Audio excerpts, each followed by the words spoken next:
ప్రపంచ diabetes day సందర్భంగా మా Lions district 316G governor lion Paparayudu గారి పిలుపు మేరకు వన్ డిస్ట్రిక్ట్ వన్ ప్రాజెక్ట్ అనే ప్రాజెక్ట్ మీద ఈ రోజున జిల్లాలో ఉన్న సుమారు 78 క్లబ్బులు ఈ రోజున డయాబెటిక్ క్యాంపులు నిర్వహిస్తున్నాం జిల్లా మొత్తానికి.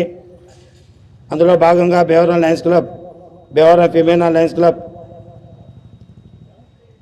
వారిచే ఒమిక్స్ ల్యాబొరేటరీ వారి సహకారంతో ఇక్కడ Bhimavaram DNR college guest house ప్రాంగణంలో ఈ రోజున ఈ డయాబెటిక్ క్యాంపు నిర్వహిస్తాం. ఎంతో ఆనందంగా ఉంది. ఈ క్యాంపులో ముఖ్య ఉద్దేశం డయాబెటిక్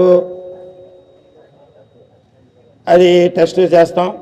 దాని తర్వాత 250 దాని మించి ఉన్నచో ఆ టెస్ట్ కూడా మేము ఒమిక్స్ ల్యాబ్లోకి వెళ్తే కనుక బ్లడ్ ఇస్తే ఆఫ్టర్ 1 డే మీకు రిపోర్ట్ ఇస్తారు. అది కూడా మీకు మార్కెట్లో 500-600 రూపాయలు అవుతుంది. అది కూడా ఒమిక్స్ ల్యాబ్ వారు లయన్స్ క్లబ్ వారు మా పిలుపు మేరకు వారు ఫ్రీగా చేస్తున్నారు. అసలు షుగర్ అంటే ఏంటి, డయాబెటీస్ అంటే ఏమిటి? ఇది చాలామంది షుగర్ అనే వ్యాధిని చాలా తేలిగ్గా తీసుకుంటారు. కానీ ఇది మన జీవనశైలి మన పూర్తిగా అది వచ్చిందంటే జీవనశైలి మొత్తం మార్చుకోవాల్సిన ఒక పెద్ద సవాల్ లాంటిది.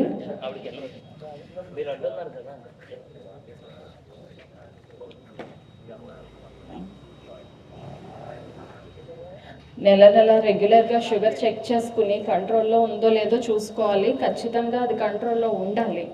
కొంతమంది ఈ నెల కొంచెం తప్పినా పర్వాలేదు, 4 స్వీట్లు తిందాం, ఈ నెల కొంచెం ఒకే నెల కదా, సమ్మర్ వచ్చింది, మామిడికాయలు సంవత్సరం అంతా మళ్ళీ దొరకవు, ఈ 2 నెలలు తిందాం పర్వాలేదు, లేదంటే ఏదన్నా పండగ వచ్చింది మళ్ళీ స్వీట్స్ దొరకవు, ఈ 2 రోజులు తిందాం పర్వాలేదు అని చెప్పి షుగర్ లెవెల్స్ని నెల నెగ్లెక్ట్ చేసి పెంచుకుంటూ ఉంటారు. దానివల్ల ఏమవుతుందంటే షుగర్ వల్ల ఫస్ట్ నరాలు ఎఫెక్ట్ అవుతాయి, కాళ్ళలో తిమ్మిర్లు మొదలవుతాయి.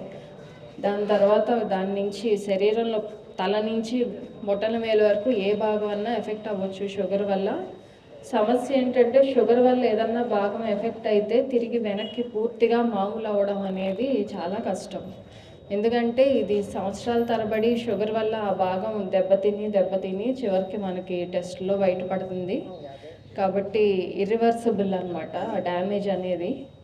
దీనికి సింపుల్ సొల్యూషన్ ఏంటంటే రోజు మన లైఫ్ స్టైల్ మార్చుకోవడం, రోజు ఎక్సర్సైజ్ చేసుకోవడం, రెగ్యులర్గా షుగర్ చెక్ చేసుకోవడం, అలాగే 3 నెలలకు ఒకసారి మనం ఒమిక్స్ ల్యాబ్ సార్ చెప్పినట్టు HbA1c చెక్ చేసుకోవడం, ఈ కంట్రోల్లో ఉన్నాయో లేదో చూసుకోవడం, లేదంటే కంట్రోల్లోకి తెచ్చుకోవడం. ఇది తప్ప షుగర్కి వేరే సొల్యూషన్ లేదు.